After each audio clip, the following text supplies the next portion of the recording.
πάνω από το λεφτά.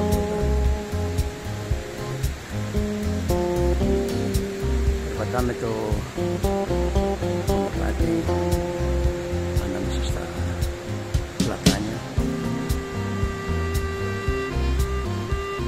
Δεξιά μας είναι το ποτάμι.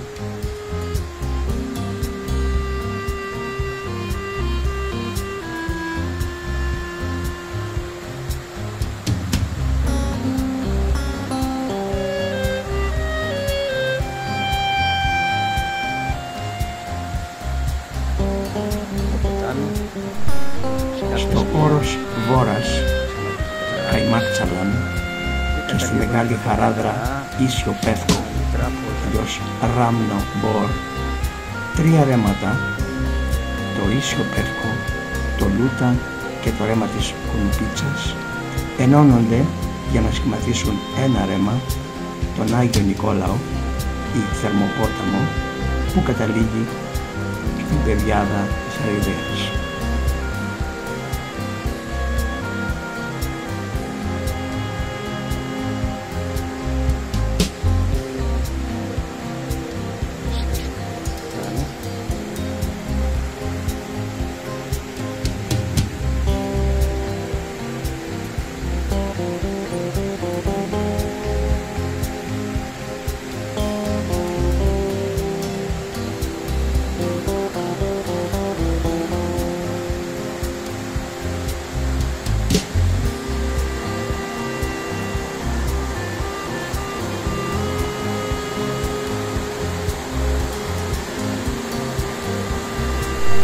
Ο Θερμοπόταμος δημιουργείται από πηγές που αναβγίζουν σε υψόμετρο 360 έως 390 μέτρων και δημιουργούνται από το νερό της βροχής, που εισχωρεί στο έδαφος, φτάνει σε μεγάλο βάθος και αφού θερμανθεί ανεβαίνει ψηλότερα, εμπλουτισμένο με μέταλλα και άλλα ευεργετικά συστατικά.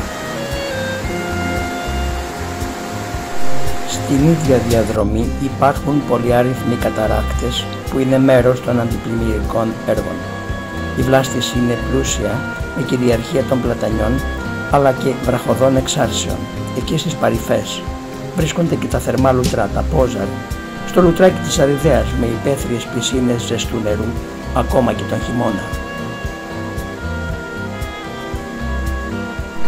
Σε απόσταση 13 χιλιόμετρων από την Αριδαία και 100 χιλιόμετρα από τη Θεσσαλονίκη, σε μια πανέμορφη τοποθεσία έκτασης 72 στρεμμάτων βρίσκονται τα λουτρά Λουτρακίου ή λουτρά Πόζαρ Αλμοπίας, όπως είναι ευρέως γνωστά.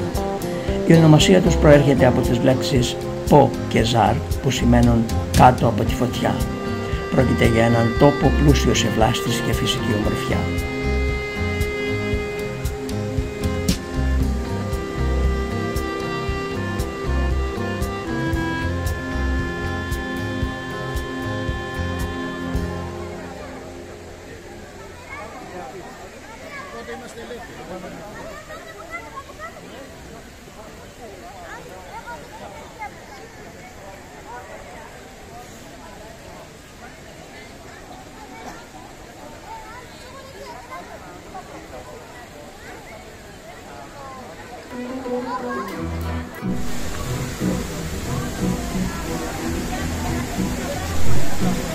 Στον Θερμοπόταμο, 13 χιλιόμετρα δυτικά της Αριδαίας, ενώνονται και τα θερμά μεταλλικά νερά 37 βαθμών Κελσίου πηγών που είναι και ιαματικά.